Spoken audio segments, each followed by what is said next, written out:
Good morning everyone, আমি প্রিয়াঙ্কা। আমার চ্যানেলের ছোট্ট একটা পরিবারে আপনাদের সবাইকে স্বাগত। আশা করি আপনারা সকালে ভালো আছেন, সুস্থ আছেন, আমিও ভালো আছি। আজ একটা নতুন দিন, চলুন আপনাদেরকে সঙ্গে নিয়ে আজকের ব্লগটা শুরু করি। ঘুম থেকে উঠেই দেখি জেঠিমা কাজে আসতে পারেনি, কেননা কাল রাত থেকে আমাদের এখানে অসম্ভব মুষলধারে বৃষ্টি যাকে বলে হচ্ছিল। অত বৃষ্টির মধ্যে তো কাজে আসতে পারা যায় না, তাই আর কি করবেন উনি। তা আমি তাড়াতাড়ি করে বাসন কোসন মেজে রান্নাঘর পুছে হাত মুখ ধুয়ে চা খেয়ে রান্না বসিয়ে ফেললাম। আজ বৃহস্পতিবার ঠিকই, কিন্তু ভোরবেলায় একবার ঘুম ভেঙেছিল জানেন তো। ঘুম থেকে উঠেও গেছিলাম, তারপরে ভাবলাম আপনাদের দাদাভাইয়ের আজকে ছুটি, আর মেয়েরও খুব ঠান্ডা লেগেছে ছোটো মেয়েটার, যার জন্য স্কুল যাবে না, তাই একটু শুয়ে পড়েছিলাম। ভাবলাম কিছুক্ষণ পরে উঠি, কিন্তু ওই যে ঘুম থেকে উঠে আবার শুয়ে পড়েছিলাম, তাই আমাদের আজকে উঠতে একটু দেরি হয়ে গেছিলো। যখন ঘুম ভেঙেছে দেখি ঘড়ির কাঁটায় 7:30। যাই হোক, উঠে চটপট করে কাজ সেরে এখন দেখুন আলু ভাজা পটল ভাজাটাও কমপ্লিট হয়ে গেল, আর ওদিকে আমি ভাতটাও বসিয়ে দিয়েছি, ভাতটাও কমপ্লিট হয়ে গেছে। আজকে অবশ্য বেশি কিছু রান্না করব না, 2 রকমের মাছ থাকবে। 2 রকমের মাছ বলতে সকালবেলায় নিয়ে এসেছিলো বাজার থেকে আপনাদের দাদাভাই ভোলা মাছ। তবে ভোলা মাছ আনলে আমার ছোটো মেয়ের খুব বায়না, কেননা ভোলা মাছ নাম বলে নাকি ওই মাছ খেলে ও নাকি সব কিছু ভুলে যাবে।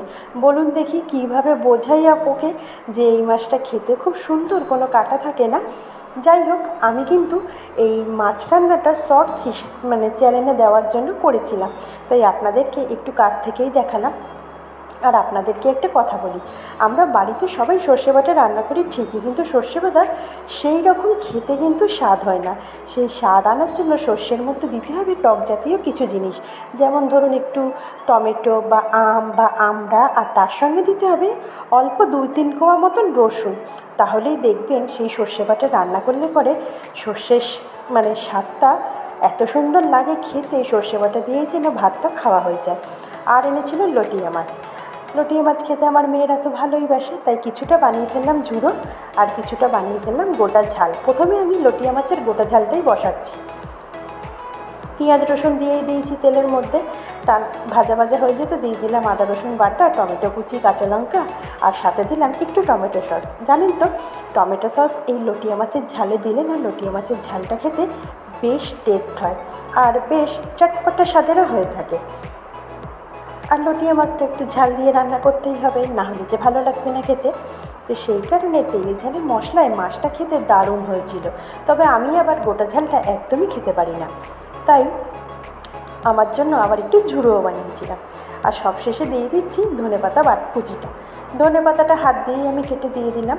তো দেখুন লটিয়া মাছের ঝালটা কিন্তু আমার রেডি। এরপরে চলুন ঝুড়োটা বসিয়ে ফেলি। প্রথমে কড়াইতে কালো জিরে ফোড়ন দিয়ে দিলাম, পেঁয়াজ কুচি, কাঁচা লঙ্কা চেরা দিয়ে দিলাম। একটু ভাজা ভাজা হতেই দিয়ে দেবো একটুখানি আদা রসুন পেস্টটা, আর তার মধ্যে আমি একটু বানিয়ে নিয়েছিলাম চা। আর বুঝতেই পারছেন আজকে সারা দিন চলেছে বৃষ্টি, আর বৃষ্টির মধ্যে মাঝে মধ্যে চা খেতে আমার বেশ ভালো লাগে। এমনিতে আমি চা প্রেমী, চা আমি বেশ অনেকবারই খাই, তবে বৃষ্টি পড়লে চা খাওয়াটা আমার হয়ে যায় আর একটু বেশি। তো চায়ের কাপটা রেখে ভাবলাম না মাছটা বসিয়ে নিই। তারপরে দেখুন আলুর মধ্যে দিয়ে দিলাম আদা রসুন বাটা, লঙ্কার গুঁড়ো, হলুদ গুঁড়ো, পরিমাণ মতন লবণ দিয়ে মাছটা দিয়ে বেশ নেড়ে চেড়ে এক রকমের বলতে পারেন যুদ্ধ করলাম। করে নিয়ে তারপরে দেখুন মাছটা আমার কমপ্লিট হয়ে গেছে। নামানোর সময় দিয়েছিলাম একটু গরম মশলাগুলো। আর আজ তো বৃহস্পতিবার, তারপরে স্নান সেরে পুজো দিলাম। পুজো দিতে আমার আজকের ওই জন্য দেরি। প্রত্যেক বৃহস্পতিবার আমি আগে স্নান সেরে পুজো দিয়ে তারপর রান্না করি, তবে এই বৃহস্পতিবার যেহেতু আপনাদের দাদাভাইয়ের ছুটি ছিল, তাই রান্নাটা আগে কমপ্লিট করে পরে স্নান সেরে পুজো দিলাম। আজকের মতন এ পর্যন্তই রাখলাম বন্ধুরা। আশা করি ভালো লাগবে। ভালো লাগলে অবশ্যই পাশে থাকবেন, চ্যানেলটা সাবস্ক্রাইব করবেন। যদি ভালো লাগে তাহলেই করবেন। আজ এ পর্যন্ত, ভালো থাকবেন, টাটা, শুভরাত্রি।